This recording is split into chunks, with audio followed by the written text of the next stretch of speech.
Espace TV. Espace TV, le journal de 13h.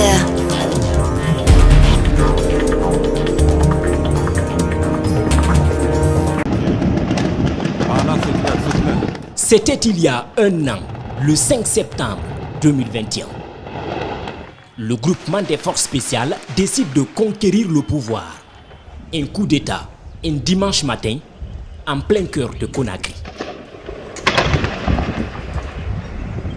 Dans la banlieue, c'est l'étonnement, mais ici aux abords du palais présidentiel, c'est l'affrontement, un peu comme dans un film de guerre.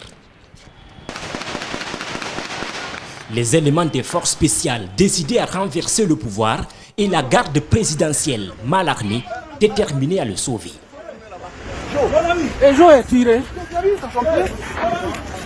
Pendant plusieurs heures, les combats font rage.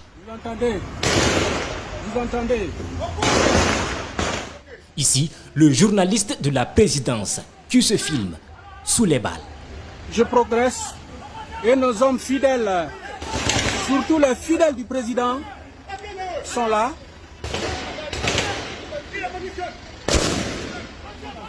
Des images des soldats blessés qui opposent une résistance mais coupés des renforts qui finissent par tomber ou baisser les armes.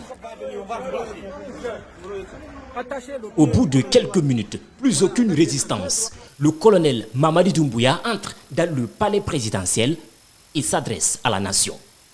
Après avoir pris le président qui est actuellement avec nous, de la République, nous avons décidé de dissoudre la constitution en vigueur. Et pour rassurer davantage de la prise du pouvoir, le colonel s'empare de la RTG et en direct s'adresse une deuxième fois à la nation. Nous n'allons plus confier la politique à un homme, nous allons confier au peuple. Le président Alpha Condé, dans les mains des forces spéciales, un communiqué dissolvant toutes les institutions de la République. Après 10 ans et 11 mois de règne, la page Alpha Condé qui briguait un troisième mandat est tournée. C'est peut-être l'un des bilans que la gente pourrait s'enorgueillir, la lutte contre la corruption. Quelques mois après le coup de force, elle met en place la CRIEF avec pour objectif de traquer les délinquants financiers du régime tombé le 5 septembre.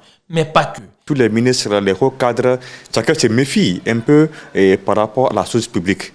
Parce que chacun a peur que parle de la CRIEF. Kassori Fofana, Mohamed Diané, Oye Guilavogui, même l'ancien président de l'Assemblée nationale sont interpellés et placés sous mandat de dépôt à la maison centrale. Cellou Dalein, ciblé avec le dossier Erguiné.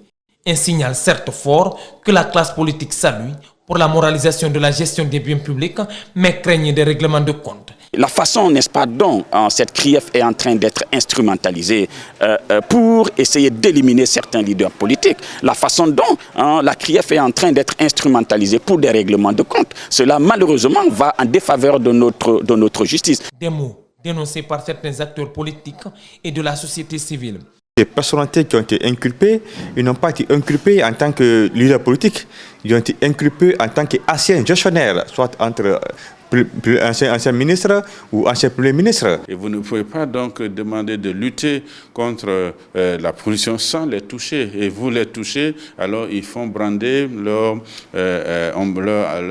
parapluie de politique et ils veulent être traités comme des politiques et non des anciens gouvernants de l'État. Donc c'est cela qu'il faut absolument éviter pendant cette transition.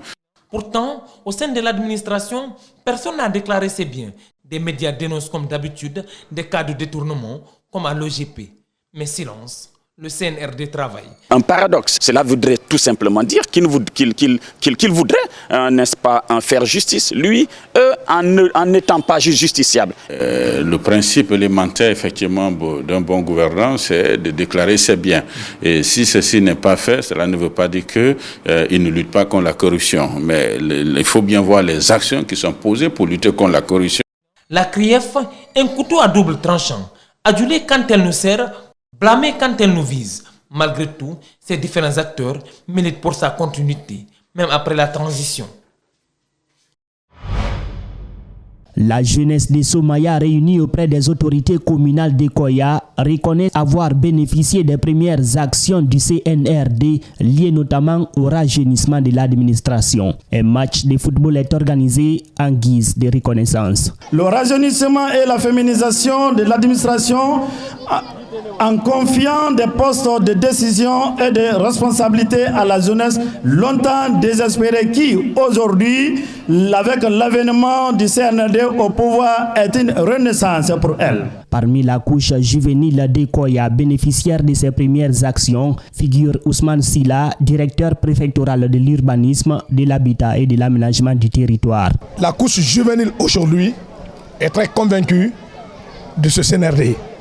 En tête, le colonel Mamadi Doumbouya, que nous saluons avec beaucoup de courage et beaucoup d'abnégation. Au rajeunissement de l'administration dans la préfecture d'Ekoya s'ajoute la construction des infrastructures routières et scolaires, reconnaît le maire d'Ekoya, Abou Souma. Si le CNRD pense à notre localité pour faire de cette route, pour nous les fils du terroir, nous sommes très ravis, très contents et ça nous donne encore beaucoup plus parce que nous sommes nés ici, nous avons grandi ici, nous vieillirons ici, Inch'Allah, et nous mourirons ici. C'est chez nous. Tout ce qui apporte du bien pour nos populations. Toutefois, ces populations déconseillent au CNRD d'emprunter le chemin du dérapage, comme l'a fait le régime déchu, selon elles. Elles disent être vigilantes quant à la bonne conduite de la transition jusqu'aux futures élections présidentielles. C'est aux environs de 14 heures que le Premier ministre, accompagné d'une forte délégation ministérielle, se sont rendus sur le site électronique de Kakoui pour le lancement du poste d'interconnexion électrique de Boké. C'est une initiative qui s'inscrit dans le cadre de la politique d'électrification du gouvernement de toutes les localités de la République de Guinée. Cet événement démontre à suffisance que son Excellence, Monsieur le Président de la Transition, a pris à bras le corps la question de l'électrification de la Guinée tout entière et celle du monde rural ainsi que son attachement à la coopération énergétique entre la Guinée, la République de Guinée et les 3 autres membres de l'OMVG.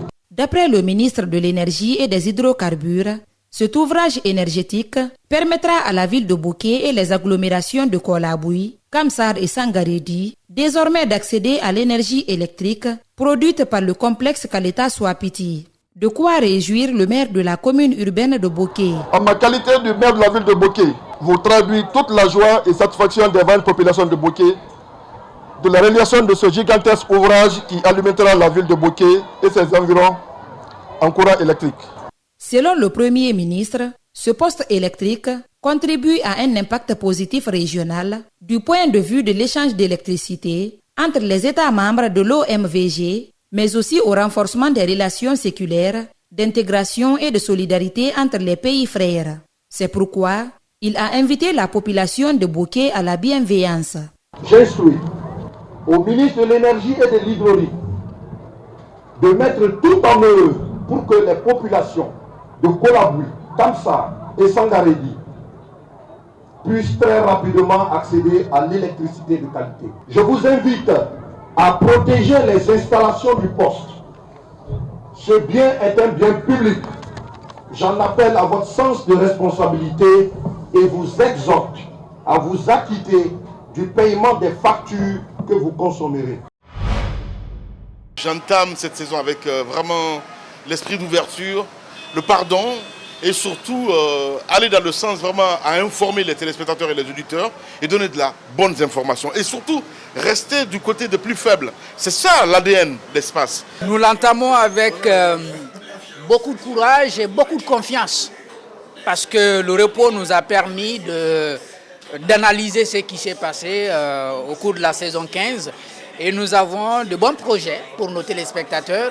Donc c'est avec beaucoup de confiance, beaucoup de sérénité que nous entamons la saison.